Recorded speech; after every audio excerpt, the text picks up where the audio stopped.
Hello guys, welcome back to my channel. So in the aftermath of my last video, if you haven't watched it, you might want to check it out to understand the context behind this video. Essentially, what happened was there was a moment in the whole discussion where Adam Mockler was asking a question about the leaked Republican messages to the MAGA conservative producer Andrew Corvette, whether or not he actually condemns the whole leaked messages. And he didn't condemn it. Here's the clip. Nazi group chats, which I'm sure you condemn, right? This Nazi group chat. Well, we can talk about it. Do you condemn it? I want to talk about it. Wait, so when they said gas chambers, disavow. when they say gas chambers, you won't. So you're like JD Vance. You just won't condemn this? Well, I actually had JD on the show today. We had a whole conversation. You guys can all condemn this, right? Hell yes. Thank you. So after the whole clip went viral, for the right reasons, it should go viral. People should see that. They then try to make it seem like this was premeditated. That whole clip going viral was always premeditated on Adam Mockler's part. He was waiting for a moment to have a gotcha so it can go viral, and then he can post a look at these MAGA idiots. They don't know what they're talking about, which is absolutely insane. Because if you actually follow the discussion, you can clearly see it was already making another point. There was another narrative, it was being built there, and then he just kind of glides over that, expecting the guy to just say, of course I condemn it, and then we can move on to the next point. But they think he was actually trying to make a bigger point by making that clip go viral because he wanted to make a fool out of these people, which literally isn't the case. But before we jump into this video, it would be massively appreciated if you're new around there, sub to the channel, and also drop a like on the video. So, Adam, you get what this is about. Why did you go at Colvette more than you went at the AG candidate? Honestly, first of all, thank you for having me on last night. I appreciate that a lot. You helped us. It was very awesome, very gracious, a great experience in my early career. I do want to say I didn't even mean to go after Colvette. I thought it was going to be an easy agree. I was actually making a broader point about algorithms and young men, and I leaned over and said, "You condemn that, right?" And he said, "We'll talk about that later." And I was honestly shocked. I was like, "Wait a minute, you condemn that, right?" And he was like, "I don't want to talk. I want to talk about it later." I was actually pretty taken aback. I wasn't trying to farm outrage. To respond to Ben, as somebody who's, I guess, growing in the Democratic Party, I will easily, very strongly condemn what Jay Jones said. I found it really disgusting and despicable. There is no place in America for somebody to be talking about that in a private text. Especially if you're going to be one of the highest prosecutors in the state of Virginia, or the highest. So that should not be allowed in the Democratic Party. I will very strongly. Thank you sincerely. I mean this sincerely. Thank you for leading in the Democratic Party on this, and I mean it, because it's guys like you and I that are going to have to just straight up call this out when we see it and police our own side. And I think you would agree with me. He should not be the candidate for the Democratic Party. Do you agree that, like, all the Democrats should be condemning and saying he needs to drop out of the race because this person should never lead, period? Absolutely, I agree with you, but I think a lot of mainstream Democrats have condemned it, and if you ask them to their face, they would condemn it. Can you see where I'm coming from when I see I get that, but the leadership of the Democratic Party, and this is the problem, like, and this goes back to, I think, the core issue. The leadership of the Democratic Party inside Virginia, the leaders, and outside nationally, have protected him, Jay Jones, at all costs. Well, you can't be surprised.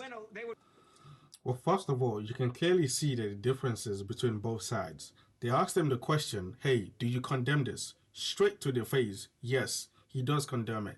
Like, that's clearly the difference between both sides. When there is something wrong on one side is willing to condemn it. When something is wrong with the other side, they're not willing to condemn it. They just want to gloss over it and move on to the next point, as the vice president of the country literally did with that whole Republican leaked messages, okay?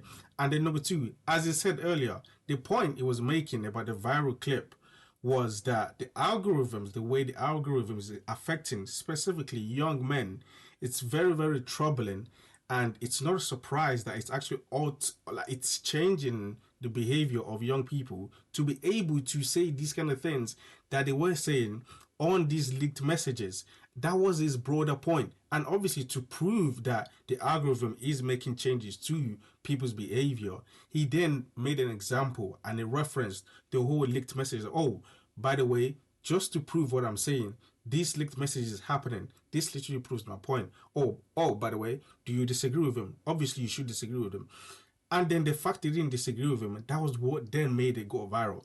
there wasn't really any real pushback from Adam towards him in the whole discussion. There really wasn't. It was just like a question that he failed to answer that then went viral because it exposed how bad of a person and how he has no moral center about him.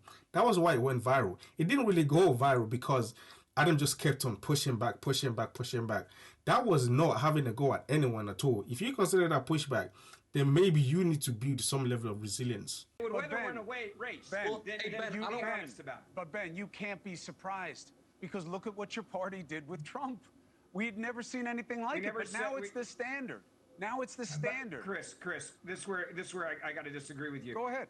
You don't have a text message of the President of the United States of America, Donald Trump, saying that two people in the Democratic Party's children should be murdered. No, in a right. little Two fashion. things. Ben, I you're said right. this last You night. do not You're have right. Donald Trump saying Ben, You're a few right. things. I don't that have Nancy hold on, Pelosi should hold have on, two Adam, bullets hold in on. her head. Listen, Or Chuck first of all, Schumer. hold on, Ben. Pelosi's a step too far because the way he made a joke about what happened and other Republicans made a joke. Now, again, I hate all of this and want to disrupt it because I know it's cheap. I'm just saying no one has high ground until you two do what you're talking about here on a regular basis for your own. But right now, it's just too easy to do what J.D. Vance did that pissed off Adam, which is, I'm going to go right to the other side being worse. We got to get about who is better. And Adam, look, I get why you did what you did, but I did see how the Midas Touch advertised it today. The Midas Touch, master class. Look how he destroyed. Look how he exposed the Nazi Was there sympathies. anything unfactual about what I said? Can you name one unfactual No, thing? I'm talking about how it was hyped. What you said was all true. Wait, and you the asked Midas question. Touch tweet, I promise you, the Midas Touch tweet was a transcript of our wording, and then the owner of Midas Touch said, Adam Mockler put on a master class because this is a guy who supports me, and he thought I did a good job. But This it's is not us trying to spin I it. know, but it's not a master class because what that suggests is this is how you take them down. And I think that that is part of the It problem. shouldn't be easy to take someone down by asking them if they condemn gas chambers. It's not about the this issue not substance. surprise you? It's not the Here's why it went substance. viral. Here's why it went viral. Because you this- suggested the guy's a Nazi. That's why it went viral. Yeah. Wait, That's no, what- I did not. No. No, not you. Wait, I'm wait. saying his lack of answering suggested that that he was okay with it. That's why it No, went you viral. just I said don't that think I that's suggested fair. he was a Nazi. When I I say never did that. I mean the content. Not you. Okay, wait. You weren't This trying went to hurt. viral based on the actual bearings of the clip. He was acting very, very, squirmy when I asked him a very simple Yeah, question. And then I you know what agree. happened? Stephen A. Smith immediately said, hell yeah, I condemn Yes. it. And then even he said, I condemn it. So Yeah. then I brought it back and said, you can condemn this, right? The idea that I spun this to go viral is not true whatsoever. No, I'm It's not viral you. I'm because talking the about bearings of how the I'm clip. talking about how the Midas Touch used it, which is how they should use it, because that's what trips the algorithms. I'm Okay, not really listen, quickly, can I Adam, respond if to one more had a- thing? Adam, if I had a problem with you, and I'll give you the last word. If I had a problem with you, we wouldn't be talking right now, right? I would have just called you up and said, "Here's why we're done." Yeah. I don't have a problem with you. I have a problem with what works, frankly. But I'm not blaming you for that. Last word to you. Go.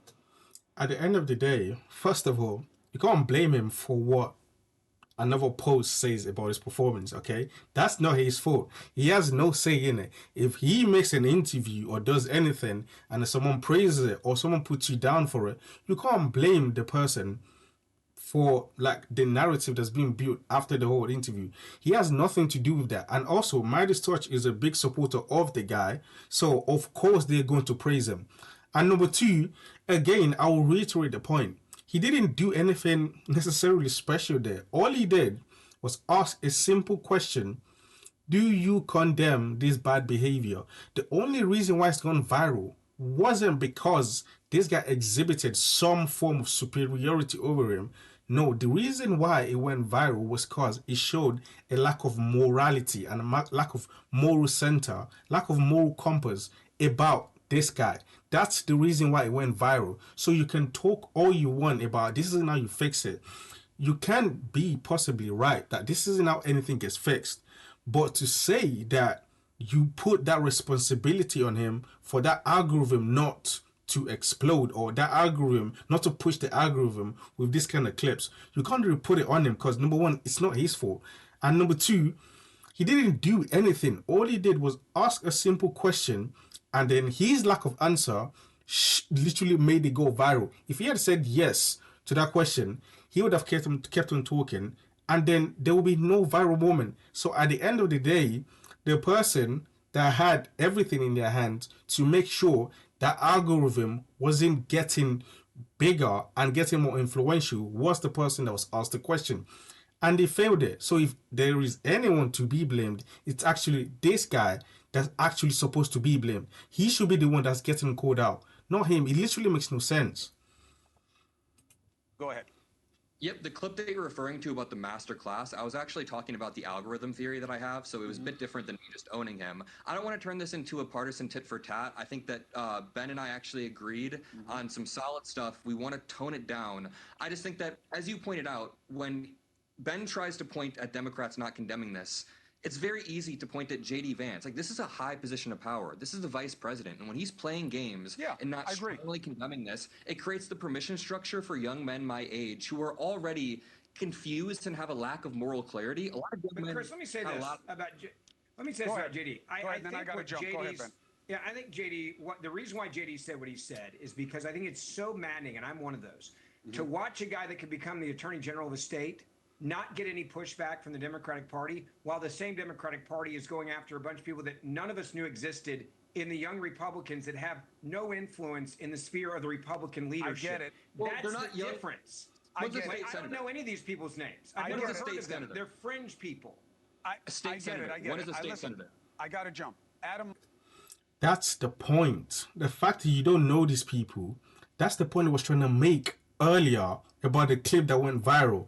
The algorithm is changing behavior of people and it's making them worse, but you don't know these people because they live online. You don't really know them personally. But then from very young, they start to grow into it. And then by the time they're in their late 20s, early 30s, they become a fully fledged hating person, like that hates other groups or other minorities. And that's the point he's trying to make. The algorithm is feeding into it and making people behave in a really, really bad way. That's the whole point. So if you're just to ignore that, if you're just going to ignore it right now and say, well, I don't even know these people, they don't even hold any prominent position, so who really cares? That could backfire because these are the people that probably in the next 10, 20 years will be trying to go to get elected for prominent positions. That's the point. And then also, right in the middle of the discussion, he says something very, very important. Like, the president, at the end of the day, since he's become the president, that's when this rhetoric has been on an upward trajectory. They can't deny that. You just go check the data. It literally proves it. The trajectory on this kind of rhetoric back and forth from both sides has been on the upwards since President Trump has been in office in his first term. So at the end of the day, you could say you guys created this mess. Anyone that checks the data and actually tries to be impartial about it, that isn't trying to see any side as being better than the other, will be able to tell you generally the trend of this kind of rhetoric from both sides started when Trump got into office the first time. And until he and his people, like the vice president, who was a very, very powerful position, actually tones down the rhetoric, nothing is necessarily going to change. And we're going to be back at this in a year, 2 years, 3 years, 4 years, who knows? But that's just my thoughts. If you're only around there, it will be massively appreciated if you drop a like on the video and also sub to the channel.